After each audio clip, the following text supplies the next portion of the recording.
नोंथांमोननि सेराव टिभि गोदान मोनसे आपडेट लानानै फैलायबाय। बे एलबामनि नामानो जाहैबाय सादु सन्यासि। राजिब कुमार ब्रह्म आदानि जोबोद फेमास एक्टर आरो आंनि फेभरेट एक्टर, बिथांनिनो बैसागो एलबाम गोदान गान फैनो थांगासिनो। नोंथांमोना ससियेल मिडिया एबा फेसबुकफोरावथ' नुखाबायबो जानो हागौ नङा होमबा? शुटिं सोलिबाय थानाय एबा सर्ट भिडिअफोरखौ नोंथांमोना नुखाबायबो जानो हागौ। बेनि सायाव सोरबा सोरबा नुवाबो जानो हानाय नङा होमबा? बेनिखायनो आं दा नैखौ लाबोनाय जादों।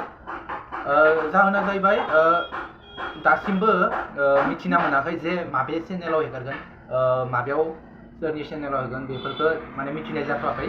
माने हेगारबा नोंथांमोनाथ' ससियेल मिडियाआव नुखागोन नङा होमबा? फैनाय लोगो लोगो नोंथांमोना नुखागोन।